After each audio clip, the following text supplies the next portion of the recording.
She thought she was learning how to dream. She didn't know she was learning how to disappear. A trusted Omega teaches a lonely woman an ancient wolf ritual, one that lets the mind walk while the body sleeps. But the ritual is not about escape. It is about replacement. By the time she realizes the truth, the Alpha King is in love with her face. And her soul has nowhere left to go.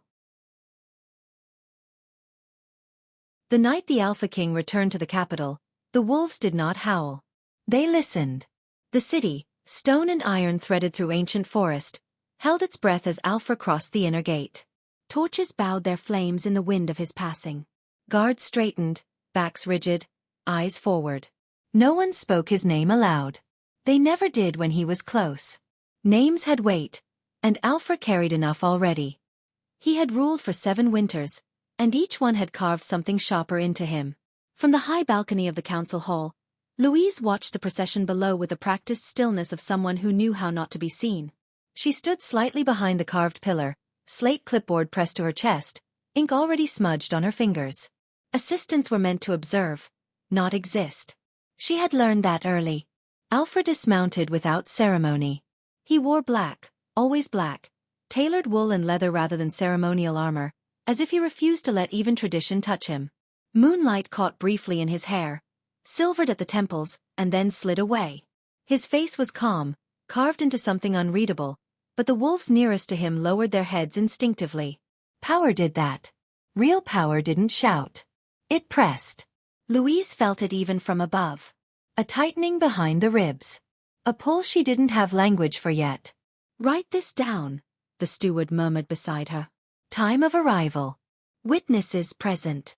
She nodded, pen moving, though her eyes stayed on the Alpha King. He looked thinner than when he had left for the northern packs, sharper somehow, as if the cold had cut him down to essentials.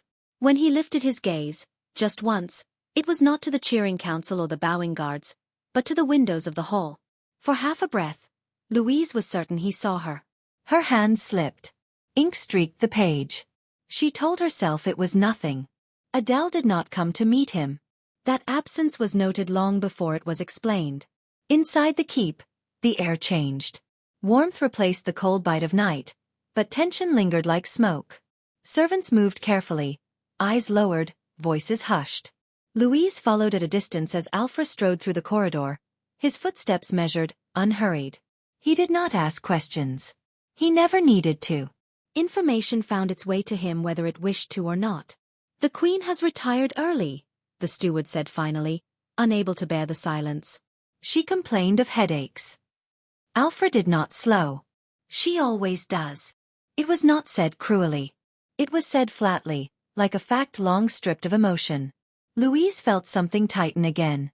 She had met Adele only twice before, once in passing, once formally, and both times the Omega Queen had seemed smaller than her title suggested. Pale. Fragile. Wrapped in long sleeves even in summer. Her eyes had lingered too long on Louise's face, as if searching for something she couldn't quite find. The door to the royal chambers closed behind Alfra. The corridor exhaled. Louise stood there with her clipboard, suddenly aware of how loud her breathing was. "You're dismissed," the steward said. She nodded, turned, and walked straight into the Queen. Adele stood at the far end of the hall, barefoot on cold stone, hair loose around her shoulders like spilled ink. She wore a simple white nightdress, thin as mist, and for a moment Louise wondered how long she had been standing there. "I'm sorry," Louise said quickly, stepping back. "Your Majesty, I didn't see you." Adele smiled. It was a soft expression practiced, but it didn't reach her eyes. "No one ever does," she said. Her voice was gentle. Almost too gentle. "You're Louise." "The assistant." Louise swallowed. "Yes. You watch him very closely." It wasn't an accusation. It was an observation. "I take notes," Louise said, automatically. Adele stepped closer. She smelled faintly of lavender and something older beneath it. Dust, maybe, or smoke. Her gaze flicked briefly to the closed chamber doors behind Louise. "He brings the cold home with him," Adele said. "Did you feel it?" Louise hesitated. Honesty felt dangerous here. "Yes." Adele's smile widened. "Just a fraction." "Then you're sensitive." "That's rare." She reached out, lightly, and brushed her fingers against Louise's wrist. The contact was brief, but Louise felt a strange warmth bloom there, then fade. "We should talk," Adele said. "Soon." Before Louise could respond, Adele turned and walked away, silent as mist dissolving into stone. Louise stood alone in the corridor, heart racing, wrist still tingling. Behind her, unseen, the Alpha King listened. Alfred did not sleep that night. He sat by the window of his chambers, the city spread below him like a map of old mistakes. He had loved once. He had ruled longer. The two had not coexisted peacefully. Adele lay curled on the far side of the room, breathing evenly, her back to him. She always slept that way now. Distance had become habit. Habit became armor. He thought of the assistant, Louise, standing stiff-backed on the balcony, eyes too sharp for her own good. He thought of the way Adele's scent had changed when she returned from her walks, something foreign threaded through it. The pack was restless. He felt it in his bones. Change was coming. It always did. And somewhere between loyalty and betrayal, something had already begun to slip. By morning, Louise was summoned to the inner office. Alfred stood when she entered, which startled her more than anything else could have. He was taller up close, broader, the kind of presence that made rooms feel smaller. His eyes were not unkind, but they were dangerous in the way still water is dangerous. "You made an error in last night's record," he said. Her stomach dropped. "I'm sorry, my king." He held up the page. The ink smear bloomed like a bruise near the time of arrival. "You were distracted," he said. "Why?" Louise met his gaze, pulse hammering. Lying felt worse than truth. "I wasn't expecting you to look up." For a long moment, he studied her. Then, unexpectedly, he smiled. "Neither was I," he said. "Be more careful next time." Relief flooded her. Dizzying. She nodded, turned to leave. "Louise." She paused. "My wife has taken an interest in you," Alfred said. "That is not an easy thing." "I don't understand," she said carefully. "You will," he replied. "Everyone does. Eventually." She left the room with her hands shaking. Behind her, the Alpha King returned to the window, jaw tightening. The game had begun. The first time Louise was invited into the Queen's sitting room, she thought it was a mistake. The summons arrived folded into cream-colored parchment. Adele's seal pressed softly into the wax as if even authority tired her. Louise reread it twice before knocking, heart stuttering like a misstep in rhythm. Royal spaces had rules. Queens had expectations. Omegas, especially Omega Queens, were not meant to be familiar. "Come in," Adele called, her voice light, almost cheerful. The sitting room surprised Louise. It was nothing like the rest of the keep. No dark wood, no iron, no trophies of conquest. Sunlight poured in through tall windows veiled in gauze, casting the space in pale gold. Plants crowded the corners, vines trained along trellises, their leaves glossy and alive. The air smelled green, clean, like somewhere you could breathe. Adele sat on a low divan, wrapped in a shawl despite the warmth. She looked smaller here, swallowed by cushions and light. A teacup trembled slightly in her hands. "You came," Adele said, smiling. "Of course, Your Majesty." "Please," Adele said gently. "Just Adele. Titles make my head hurt." Louise hesitated, then nodded. "Adele." "Sit," Adele said, gesturing. "You look like you're bracing for punishment." Louise did not deny it. She perched on the edge of a chair, spine straight, clipboard conspicuously absent. This was not work. That unsettled her more than any reprimand. Adele studied her openly. "You're not afraid of him." Louise blinked. "The Alpha King?" "Yes. I respect him," Louise said carefully. "That's not the same thing." Adele sipped her tea, winced, and set the cup aside. "Most people are terrified. They hide it behind obedience. You don't." "I think," Louise said slowly, "that fear can be loud." "He isn't." Adele's eyes lit, pleased. "Exactly." She leaned back, exhaustion flickering briefly across her face before the smile returned. "I wanted to thank you for listening." "I don't think I did anything," Louise said. "You did," Adele replied. "You saw me in the corridor. Most people see what they expect to see. You looked." The compliment warmed Louise, then unsettled her. Being seen by a queen was dangerous currency. Adele's gaze drifted to the window. It's lonely here. Louise did not know what to say to that. Loneliness felt like something she understood too well to touch. They think being queen means being protected, Adele continued. It means being preserved. Like glass. She tapped her fingers lightly against the table. You can see everything from inside. But you're never meant to touch it. Louise swallowed. I didn't know. No one does, Adele said. That's why I asked you here. They met again 2 days later. Then again. It began as tea and conversation. Safe things. Adele asked about Louise's childhood in the outer territories, about her work, about what it was like to be close to Alfred without belonging to him. Louise answered honestly, surprised by how easy it felt. In return, Adele spoke of headaches, of restless nights, of a marriage that had become a corridor with too many closed doors. She never criticized Alfred outright. She didn't have to. The silences did that for her. He doesn't touch me anymore, Adele said one afternoon, staring into the garden. Not like before. Louise's throat tightened. I'm sorry. Adele smiled faintly.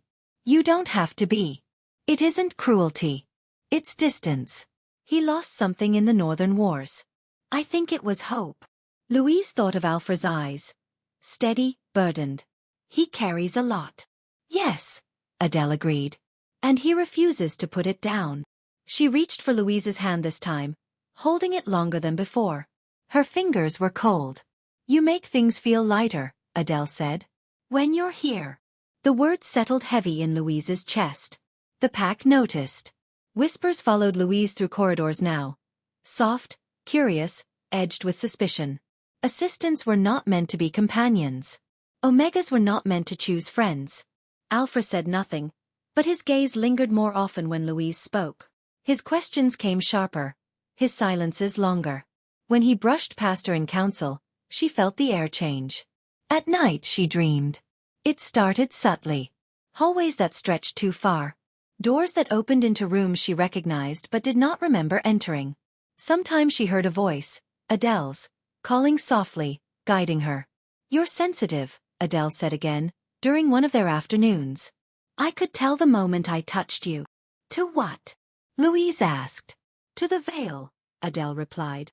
Between waking and dreaming. Louise laughed nervously. I don't think that's.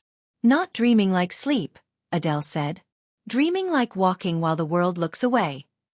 She spoke of ancient Omega gifts, passed down quietly, ignored by alphas who preferred claws and blood to subtler power. Of slipping free of the body, of wandering unseen. It helps me cope, Adele said. When the walls feel too close. Louise hesitated. Is it safe? Adele's smile flickered. Safe is relative. That night, Louise dreamed of standing in the Queen's sitting room, watching herself sleep in the chair. She woke with her heart racing and the faint scent of lavender on her skin. Alfred noticed the change before Louise did. You look tired, he said one morning, handing her a document across the desk. Their fingers brushed. Heat flared. I'm fine, Louise said too quickly. He studied her, eyes narrowing slightly. You've been spending a lot of time with my wife. Yes. Why? The question was not jealous. It was searching.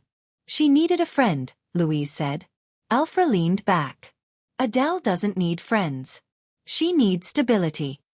Louise surprised herself by replying, sometimes those are the same thing. Silence fell. The tension between them tightened, something unspoken humming beneath it. Be careful, Alfred said finally. Not everything fragile is harmless. Louise held his gaze. Neither is everything powerful. For a moment, something like admiration crossed his face. Then it was gone. Later that evening, Adele laughed for the first time since Louise had known her. They sat on the floor, backs against the divan, sharing stories like children. Adele's laughter sounded almost startled, as if it had forgotten how to exist. I like you, Adele said suddenly. Louise smiled. I like you too. Adele turned, eyes bright. Promise me something. What? Don't disappear, Adele said. People always do. Louise hesitated, then nodded. I won't. Adele leaned in, resting her head briefly against Louise's shoulder.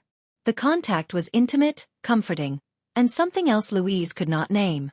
Outside the glass walls of the sitting room, night pressed close. And somewhere deep within the keep, something old and patient stirred, pleased. The Omega Queen smiled. Unseen.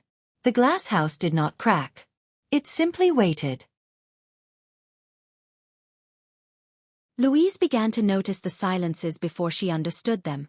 They followed Alfred like shadows, stretching behind his words, pooling at the edges of his authority.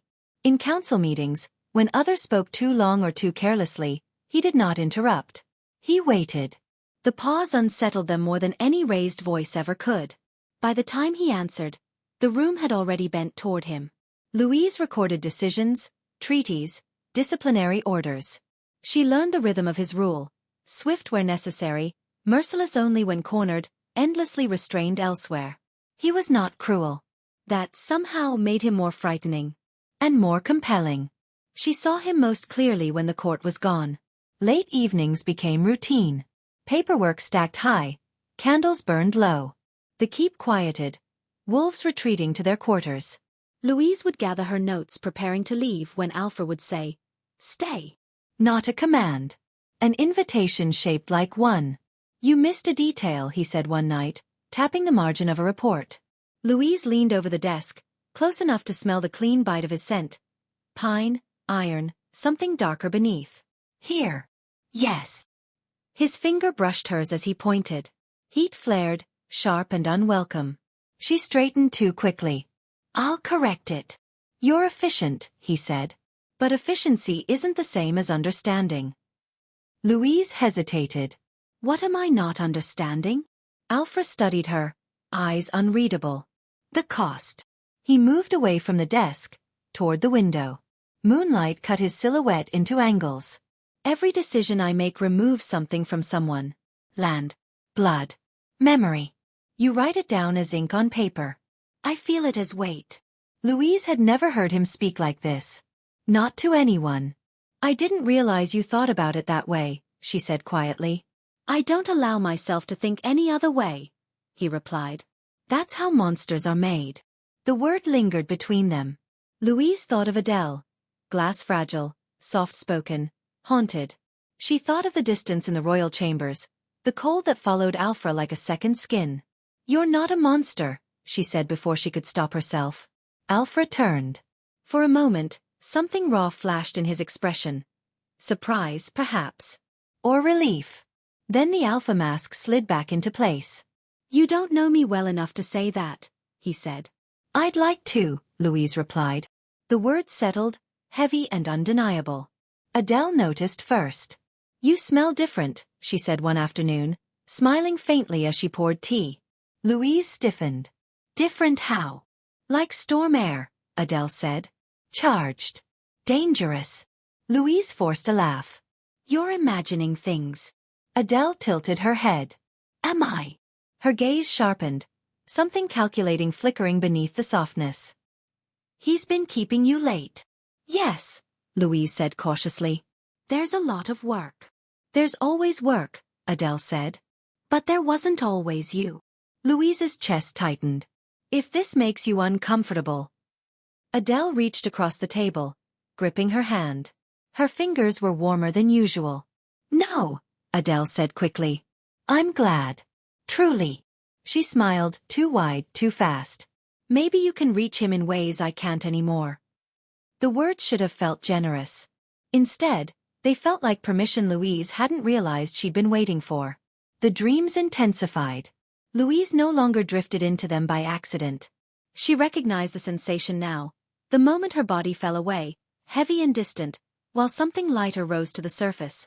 She floated through familiar halls, unseen, unheard. Sometimes she found herself in the royal chambers, watching Alfred pace while Adele slept. Sometimes Adele stood beside her, solid in a way Louise was not. "You're doing well," Adele murmured once, as they stood together in the dream version of the council hall. "You're learning quickly."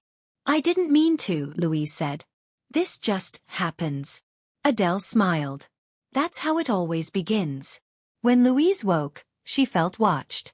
The line was crossed on a night soaked in rain. The council had argued for hours over border disputes. Voices rose. Tempers flared. By the time the last wolf left, Louise's head ached and her hand cramped from writing. "You should go," Alfred said, loosening his collar. "It's late." She nodded, gathered her papers, and then thunder cracked overhead, violent enough to rattle the windows. Alfred exhaled slowly. "Stay until it passes." The storm pressed in, rain lashing against stone. Candles guttered. The keep felt smaller, closer. They worked in silence for a while. Then Alfred spoke without looking at her. "She wasn't always like this." Louise's pen paused. "Adele." "Yes." He swallowed. "She was bright. Fierce." She laughed loudly. "She challenged me." "What happened?" Louise asked softly. Alfred's jaw tightened. "A fire. Years ago. Before the crown." He stared at the flame of a candle as if seeing something else entirely. "We survived. Someone else didn't." Louise waited. "She changed after that," Alfred continued. "Withdrawn. Fragile. The healer said trauma does that. Omegas are sensitive." The word tasted bitter in his mouth. "I tried to protect her," he said. "I built walls. I softened the world around her." "And she felt trapped," Louise said. Alfred's gaze snapped to hers. "She told you that?" "Yes." Something dark flickered in his eyes. "Then she didn't tell you everything." Louise's heart pounded. "What didn't she tell me?" "That she lies," Alfred said quietly. "Not maliciously. Not always. But compulsively. She reshapes truth until it feels safe." Louise thought of Adele's stories, the way details shifted just enough to escape notice. "Why stay?" Louise asked. "If it hurts you both." Alfred laughed softly. "Because I promised." Silence fell again. This one different. Charged. Thunder rolled. Closer now. Louise realized how near they were standing. How little space separated them. "Louise," Alfred said, voice low. "You should go." She didn't. The kiss was not gentle. It was restrained until it wasn't, years of denial cracking open in a single moment. Louise's back hit the desk, papers scattering. His hands framed her face, careful even in urgency, as if afraid she might break. She should have stopped him. Instead, she kissed him back. For one breathless moment, the world narrowed to heat and rain and the impossible sense of being chosen. Then she pulled away, trembling. "This is wrong," she whispered. "Yes," Alfred said. His forehead rested against hers. "But it's real." The storm ended as abruptly as it had begun. Louise left without looking back. Adele knew. She always knew. Louise found her waiting in the sitting room the next morning, serene as ever.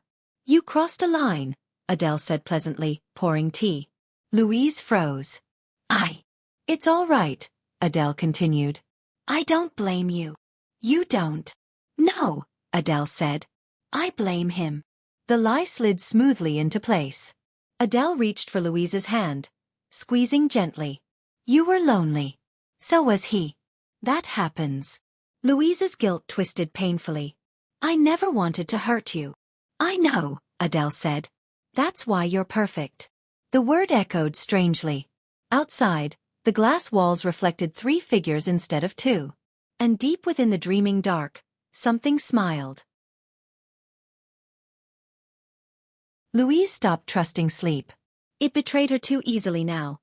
Opening doors she had not consciously touched, carrying her into places that felt too real to dismiss and too unreal to escape. When she closed her eyes, the world did not fade. It sharpened. She floated. That was the first sensation. Weightlessness, followed by clarity. Her body remained somewhere distant and heavy, but she, whatever that meant now, slipped free like breath on cold air. She stood in the Queen's sitting room, though she had not walked there. Sunlight filtered through gauze curtains that did not move. Everything looked exactly as it should, except for the silence. No hum of the keep. No distant footsteps. Just stillness. "You're here earlier than usual." Adele's voice came from behind her. Louise turned. Adele stood whole and solid in the dream space, her presence sharper than the room itself. Her eyes glowed faintly, not with alpha fire, but something older, deeper. "I didn't mean to come," Louise said, though the words sounded thin even to her. "I was just tired." Adele smiled indulgently. "That's how it always begins." She circled Louise slowly, bare feet soundless on stone. Most wolves brush the veil once or twice in their lives, during fever, grief, childbirth. They call it imagination. Omegas know better. Louise's pulse quickened, though she wasn't sure she still had one here. "Know what?" "That the soul is not anchored as tightly as alphas like to believe," Adele said. "It can wander. Slip. Observe." She stopped in front of Louise, lifted a hand, and pressed 2 fingers gently to Louise's forehead. The touch burned, not painful, but intense. "See." The room shifted. Louise gasped as the walls peeled back, revealing layers beneath. Memory stacked on memory. She saw the keep as it had been decades ago, raw and unfinished. She saw fires. Blood on snow. A young alpha kneeling beside a still body, howling until his voice broke. She pulled away with a cry. "That's enough," she said. "I can't." Adele caught her, steadying her. "You did well," she murmured. "Most people panic sooner." Louise's breath came fast. "What is this?" "Dream walking," Adele said simply. "Astral slipping. Call it what you like." Louise shook her head. "I don't want this." Adele's gaze softened. "You already have it." In waking life, Louise grew quieter. She avoided Alpha when she could, guilt and longing tangling painfully in her chest. When they did meet, the tension between them felt dangerous, charged with what had already happened and what still might. "You're pulling away," Alpha said one evening, frustration cracking through his control. "I need space," Louise replied. "For what?" She hesitated. "To think." His eyes searched her face. "Is this about Adele?" Louise didn't answer. That was answer enough. "Be careful," Alpha said again, the warning sharper now. "She isn't as fragile as she seems." "You said she lies," Louise replied. "But you also said she's broken." "Which is it?" Alpha's jaw clenched. "Both." Louise turned away, heart heavy. That night, she dreamed again. This time, Adele took her beyond the keep. They drifted through the forest, moonlight silvering the leaves, shadows stretching unnaturally long. Wolves moved below them, real wolves, flesh and fur, unaware of the watchers above. "You can go anywhere," Adele said. "Anywhere you've been. Anywhere you can imagine." Louise watched a young pack train near the river, their laughter carrying faintly upward. The distance made everything feel unreal, safe. "What's the point?" Louise asked. Adele glanced at her. "Perspective." They moved again, faster now, until the land shifted and Louise found herself standing inside the northern barracks. Cold, dark, abandoned. "This is where it happened," Adele said quietly. Louise felt dread coil in her stomach. "The fire."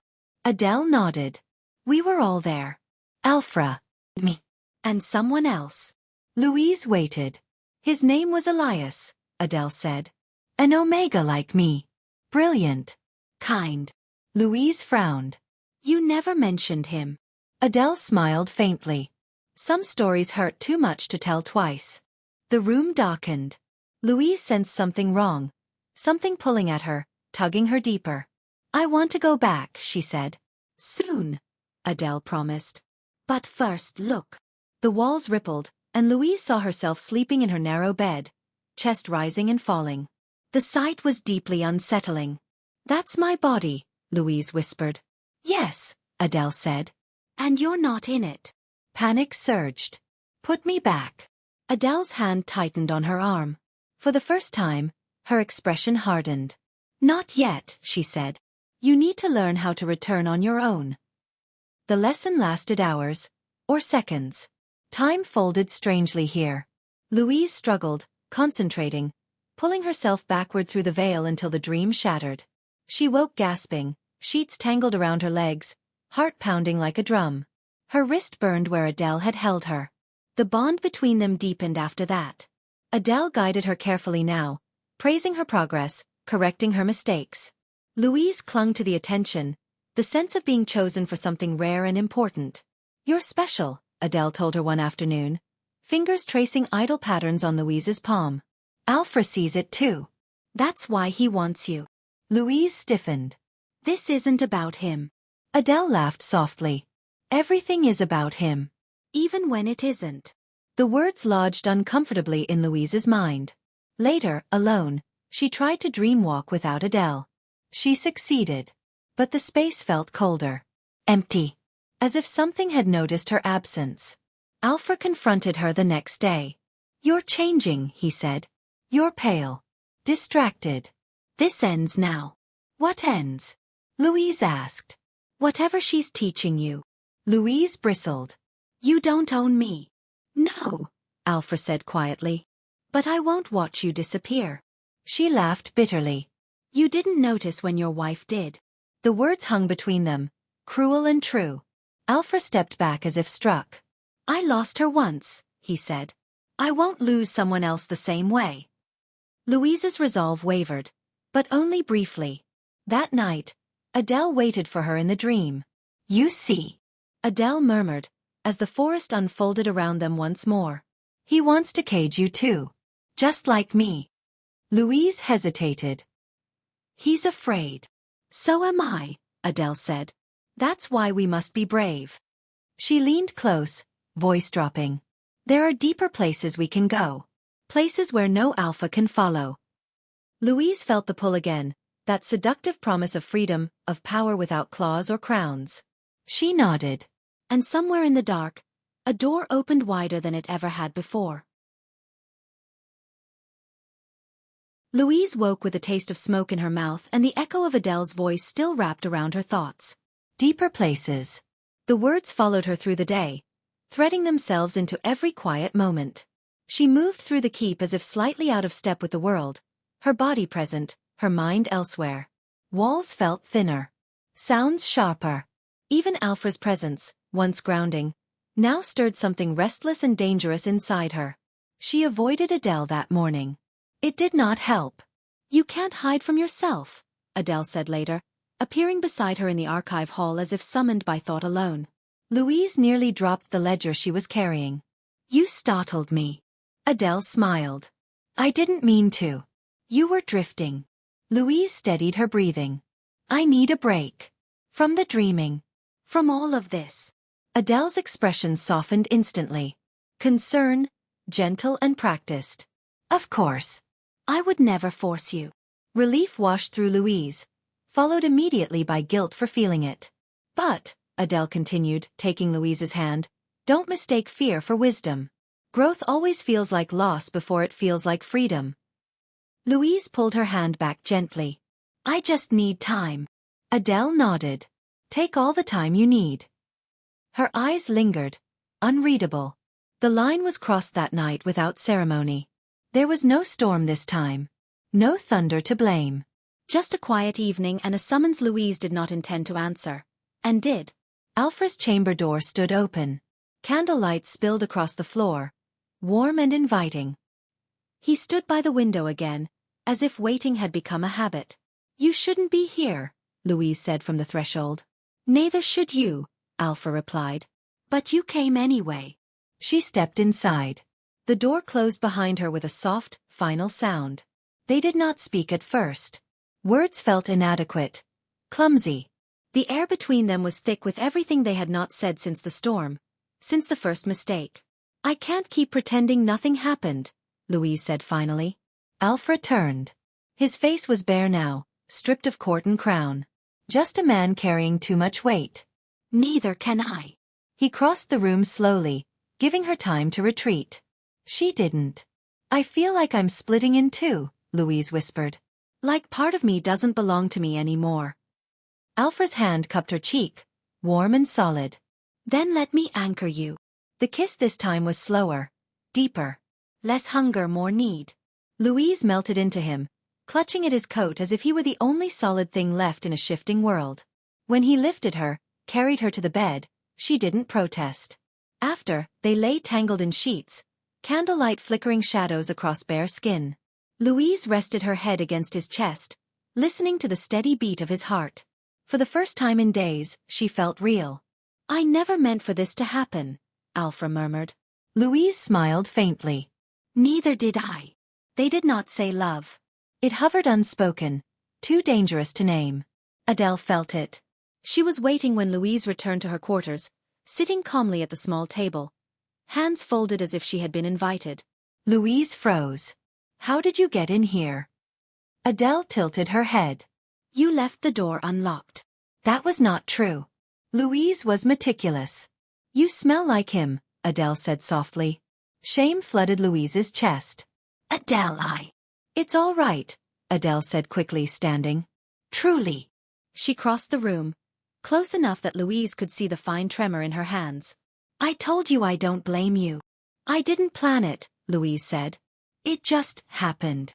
That's how it always happens, Adele agreed. She reached out, brushing Louise's hair back from her face, the gesture intimate and unsettling. Did he make you feel safe? Louise hesitated. Yes. Adele smiled. It did not reach her eyes. Good. She stepped back. Then maybe we're all getting what we need. As she left, Louise noticed the faintest flicker of something sharp beneath Adele's calm. Anticipation, perhaps. The dreams changed again. They were no longer gentle explorations. They became lessons. Adele pushed Louise further now, guiding her into deeper layers of the dream space where the world thinned and bent. Louise learned to move faster, farther. To hold her form longer. You're almost ready, Adele said one night, as they stood above the keep, watching Alfra sleep in his chamber below. For what? Louise asked. Adele smiled. To choose. Louise frowned. Choose what? Your life, Adele replied. Or the one they've written for you. Louise felt unease coil in her stomach. I don't want to take anyone's place. Adele laughed softly. No one ever does. Not consciously. The words lingered, unsettling. Alfra grew bolder. Their meetings became more frequent, harder to disguise. He spoke of change, of stepping back from the council, of finding a way to end the quiet war between duty and desire. I can't keep her locked away, he admitted one night, frustration edging his voice. It's killing us both. You don't own her, Louise said, though the words rang hollow now. No, Alfra agreed. But I'm responsible for her. Louise thought of Adele's laughter in the sitting room, of her whispered guidance in dreams. Of the way she always seemed to know. The triangle tightened, each point pulling harder.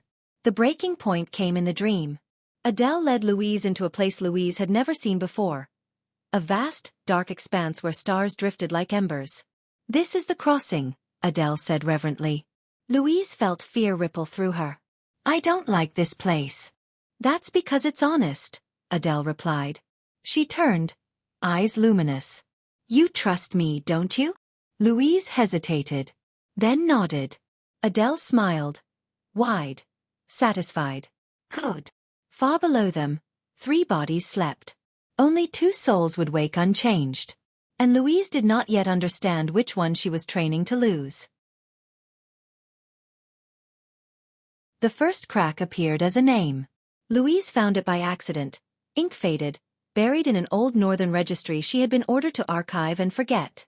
The page smelled of damp and smoke, edges curled as if it had once been close to fire. Elias. Omega. Deceased. The date was wrong.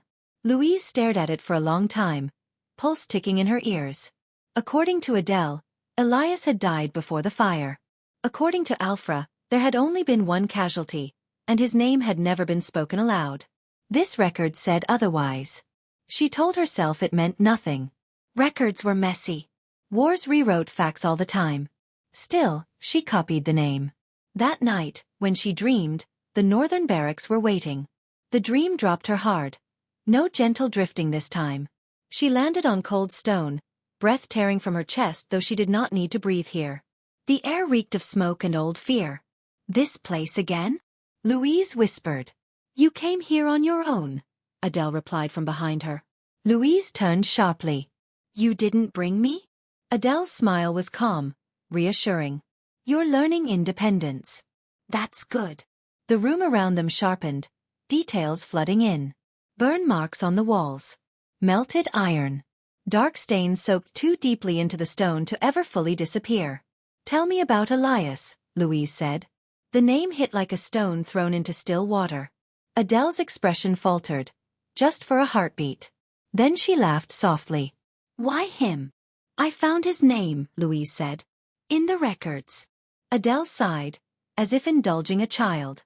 "Of course you did. You always look where you're not supposed to." She walked across the room, fingers trailing along the wall. Elias was complicated. A friend. An Omega who believed he deserved more than the world offered. Louise frowned. "You said he died before the fire."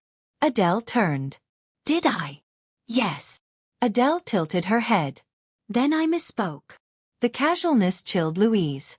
"You lie very easily," Louise said. Adele's eyes darkened. Not angry, not hurt.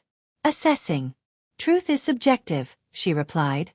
"Especially when memory is involved." The room shifted again. Suddenly, Louise wasn't watching the aftermath anymore. She was inside the memory. Fire roared around them. Wolves shouted. Panic tore through the air like claws. Louise saw Alfra, younger, unmarked by kingship, dragging someone toward the exit. Not Adele. Elias. His face was unmistakable now. Sharp-eyed, desperate, burning with something too intense to name. He clutched Alfra's arm, blood slicking his fingers. "You promised," Elias shouted. "You promised me a place." Alfra shook him off. "I promised you safety, not power." The memory lurched violently. Louise staggered back, heart racing. "You were there," she said to Adele. "You saw this." "Yes," Adele said softly. "I saw everything." "Then why does Alfra think that Elias died?" Adele finished. "Because he needed to." Louise stared at her. "That doesn't make sense." Adele stepped closer. "It does, if you understand how badly Elias wanted to escape what he was." The fire surged higher. Elias screamed, not in pain, but rage. "I could have been more," he cried. "I learned the old ways. The dreaming. I could have ruled beside you." The memory shattered. Louise fell back into darkness, gasping. She woke in her bed, sheets twisted, throat raw. The name Elias echoed in her mind like a warning bell. She did not seek Adele that day. Instead, she went to Alfra. The Alpha King listened in silence as Louise spoke, her voice shaking despite her effort to keep it steady. She told him about the registry, about the dream, about Elias's face burning into her memory. When she finished, Alfra looked older than she had ever seen him. "Elias was not what Adele told you," he said quietly. Louise swallowed. "Then tell me." "He was an Omega with ambition," Alfra said. "Brilliant. Charismatic. Dangerous. He believed the dreaming gifts meant destiny, not discipline." "And Adele?" Alfra's jaw tightened. "She adored him." The words landed heavy. "They were inseparable," he continued. "After the fire, Elias vanished. Adele told everyone he died saving her. The pack accepted it. I wanted to believe it." Louise's voice was barely audible. "And now?" Alfra looked at her sharply. "Now I think he survived. And I think he took something with him." Louise felt cold spread through her veins. "My body," she whispered, suddenly understanding the dreams, the training, the strange sense of being hollowed out. Alfra crossed the room in 2 strides, gripping her shoulders. "Listen to me. Whatever she's teaching you, it stops now." Louise pulled free. "You're too late." That night, Adele did not guide her. She pulled her. Louise slipped into the dream violently, dragged through layers of darkness until she stood once more in the starless void. "You spoke to him," Adele said calmly. Louise steadied herself. "You lied to me." Adele smiled. Slow. Deliberate. "Yes." The honesty was more terrifying than denial. "You're Elias," Louise said. "Aren't you?" Adele's face softened with something like nostalgia. "Once." Louise's heart thundered. "You stole her body." Adele stepped closer, eyes gleaming. "I earned it." Adele was weak. Afraid. "I gave her meaning." "And now you want mine," Louise said. Adele reached out, touching Louise's chest where her heart should be. "No. I want him." Louise recoiled. "You used me." "Yes," Adele said simply. but gently. Kindly. You should be grateful. The void trembled. You trained me to disappear, Louise whispered. Adele's smile widened. To transcend. Far below them, 3 bodies slept again. This time, Louise knew the truth. Someone had already died. They just hadn't finished losing everything yet. Louise stopped sleeping. Not because she could not, but because every time she closed her eyes, she felt herself thinning, like mist pulled apart by unseen hands. Her dreams no longer waited for her consent. They reached for her the moment her breath slowed, tugging at something beneath her skin. Herself. She began to mark the hours by pain instead. By the ache in her chest when she woke, by the way mirrors felt wrong now. Too slow to recognize her, as if they were deciding whether she still belonged to the body standing before them. Alfred noticed. You're fading, he said one evening, voice low as they stood on the balcony overlooking the packed grounds. Torches burned below, wolves laughing, living, unaware. I'm still here, Louise replied. But even as she said it, she wasn't sure it was true. The truth came to her in fragments. Not in a single revelation, but in a sequence of memories that were not hers. It began with hands. A man's hands, long-fingered, scarred at the knuckles, pressed flat against a stone floor. A male Omega's body, trembling not from weakness but restraint. Power coiled beneath his skin, trapped by laws that said Omega meant less. Elias. She knew him now without doubt. She saw through his eyes as he discovered the dreaming wasn't just travel, but transfer. That souls could loosen. That bodies were only vessels if one knew how to open the door. He learned alone. In secret. In hunger. Adele had been his first witness. You don't belong in a cage, he told her once, voice soft as poison. Neither do I. The memory shifted. Louise felt the moment Elias realized the truth. That Alpha would never choose him. That the Alpha King loved Adele. Not as a ruler loves a subject, but as a man loves a woman who made him human. That was when Elias decided to stop asking. Louise woke screaming. Her sheets were soaked with sweat. Her heart pounded like it was trying to escape her ribs. She did not call for Adele. She ran. Barefoot, half-dressed, she crossed the palace corridors until she reached Alfra's chambers. She did not knock. She burst in like a breaking wave. Alfra was already awake. Tell me everything, she demanded. No mercy. No protection. Tell me what really happened to Adele. Alfra closed the door behind her slowly, as if sealing them inside a confession. She trusted him, he said at last. That was the mistake. He spoke then of the real Adele, the woman who laughed too easily, who hated the silence of stone halls, who loved the moon but feared the dark. He spoke of how Elias had been her shadow, her confidant, her shield. And then one day, Alfra continued, voice rough, she changed. Not all at once. Just enough. She began finishing his thoughts. Anticipating his moves. Speaking with confidence she'd never had before. He thought it was healing. Strength. I wanted to believe she had grown, he said. I didn't see that she had been replaced. Louise's knees weakened. She's still in there, Louise whispered. Alfra nodded once. Trapped. The word echoed like a death sentence. That night, the dreaming took Louise fully. There was no transition, no falling, only absence, and then awareness. She stood inside a body that was not hers. Adele's body. She felt the horror immediately. The tightness, the wrongness, the echo of another soul pressed against the edges like hands on glass. Help me. The voice was faint. Female. Broken. Adele. Louise turned inward, toward the sound. She found her curled deep inside, small as a child, wrapped in fear and regret. He took me, Adele whispered. I was asleep. I trusted him. Louise reached for her, and felt something slam between them. Elias. You shouldn't be here, he said, calm as ever, standing where Adele's strength should have been. This space is occupied. Louise felt her pull weaken. You taught me, she said desperately. You showed me how. Yes, Elias replied. So you would be ready. The world twisted. Louise felt herself being pushed, not out of the dream, but out of the center. Out of ownership. Alfra loves you, she cried.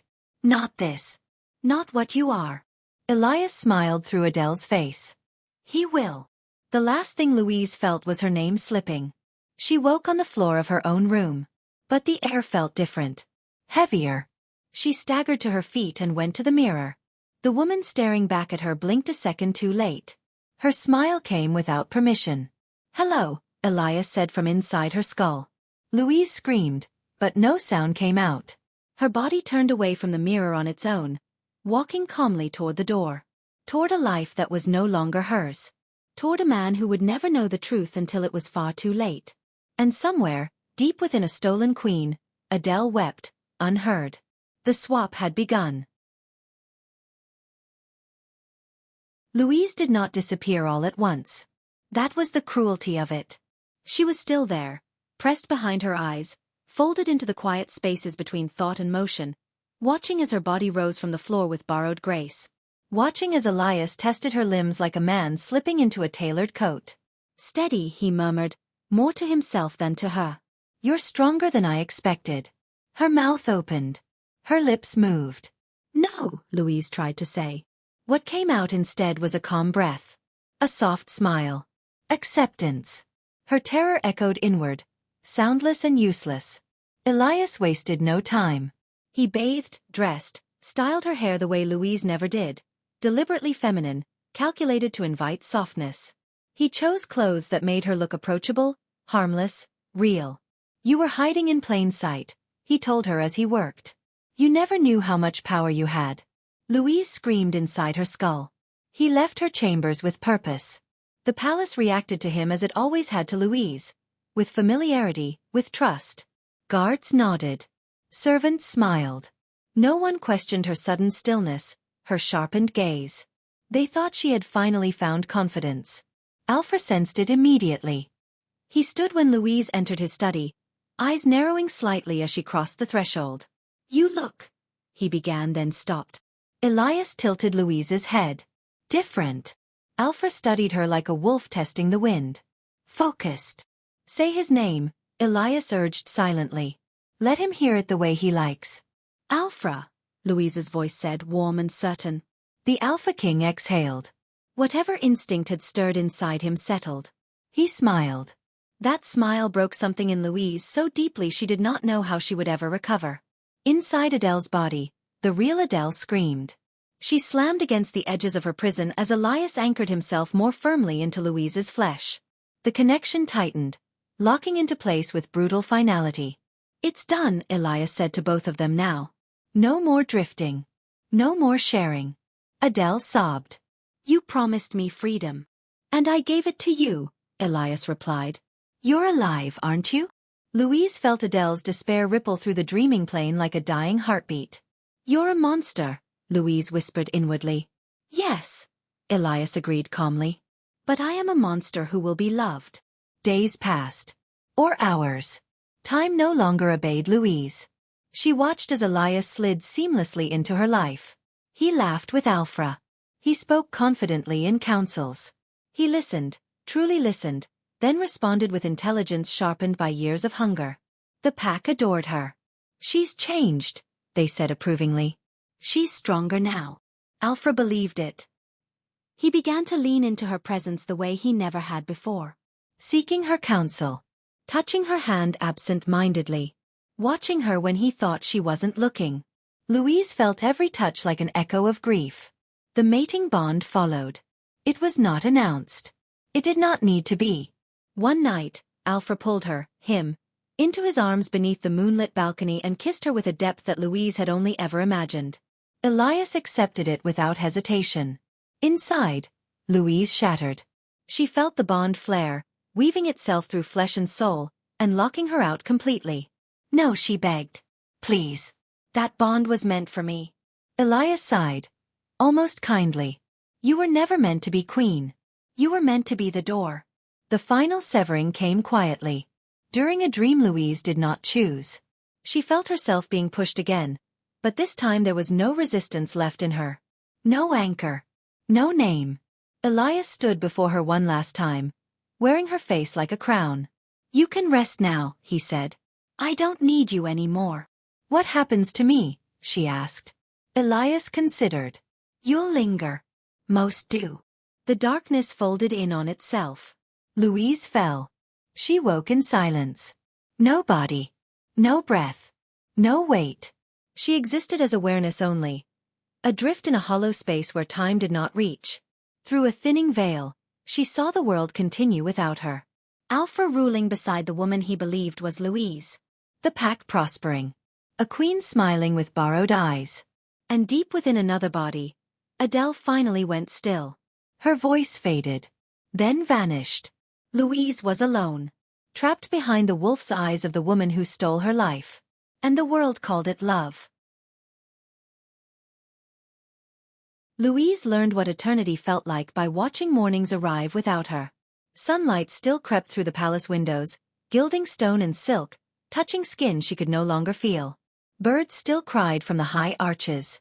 The pack still breathed, laughed, lived. And Louise watched from nowhere. She existed now as a thin awareness, pressed flat against the inside of her stolen body like a shadow pinned behind glass.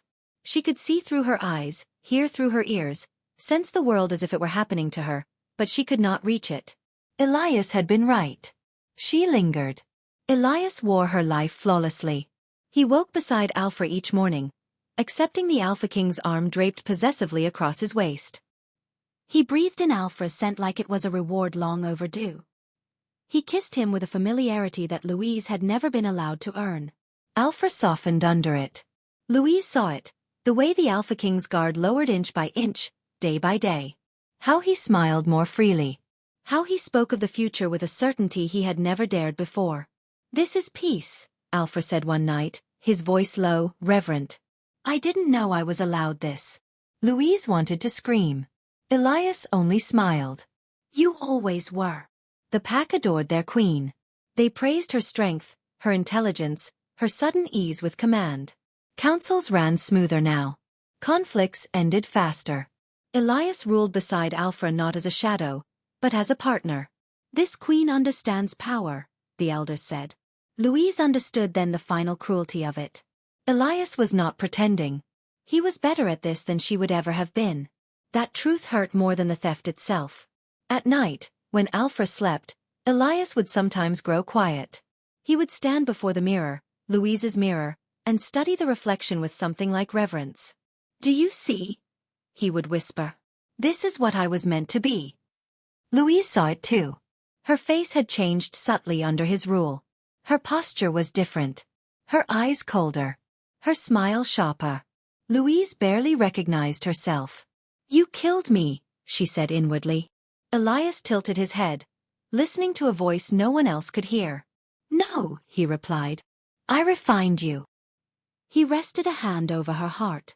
"You were potential. I am fulfillment."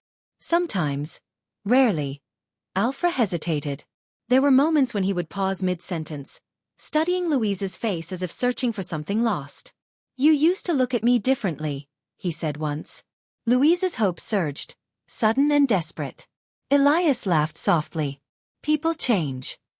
Alpha nodded, though doubt flickered briefly in his eyes. Then he pulled her closer, pressing his forehead to hers. "I love you," he said. The bond hummed warmly between them. Louise felt nothing but cold. Deep in the dreaming plane, something stirred. Louise was no longer alone there. Fragments of Adele drifted past her sometimes. Thin wisps of memory, emotion without form. A laugh. A sob. A name spoken too late. Adele did not speak anymore. She was dissolving. Louise understood then what would happen to her eventually. She would fade too. Not today. Not tomorrow. But one day, her voice would thin into nothing, and Elias would rule without interruption. The thought terrified her less than it should have. What frightened her was how tired she felt. The final confirmation came without ceremony. A celebration was held, a marking of unity, of progress, of the Queen's rebirth. The pack gathered beneath the moon, howling their loyalty into the night. Elias stood beside Alpha, radiant, beloved. As the Alpha King raised her hand in triumph, Louise felt it. The last tether snap. Her name lost its meaning. Louise tried to remember who she had been before the palace, before Adele, before Elias. She reached for old memories, childhood, laughter, loneliness, but they slipped through her like smoke. Identity, she realized too late, required ownership. And she had none. As the howls rose, Elias leaned close to Alfra's ear. "They will follow you anywhere," he murmured. Alfra smiled, proud and certain. "With you beside me, I have no doubt." Louise watched the Alpha King she loved swear devotion to the man who destroyed her. And for the first time since the swap, she did not scream. She understood now. This was not a mistake. This was a design, carefully built, patiently executed. Elias had not stolen a life. He had earned a throne. When the moon reached its peak, Louise felt herself drifting farther back, her awareness dimming like a star at dawn. The world sharpened around Elias. Her presence dulled. Somewhere deep within, a final thought surfaced. Quiet, resigned, devastatingly clear. Love had not saved her. Trust had not saved her. Being good had not saved her. And the wolves would never know the truth behind their queen's eyes. As the pack bowed, as Alfra smiled, as Elias accepted his crown, Louise faded. Not gone. Just almost nothing. And evil, wearing her face, lived happily ever after. There was no moment when Louise vanished. No clean ending. No release. She remained, reduced to a thin, fraying awareness, like a breath held too long, like a name forgotten but not erased. She floated somewhere behind her own eyes, watching a life that moved perfectly well without her. If this was death, it was the cruelest version. The years passed. Louise knew this not because she felt time, but because the world changed around her.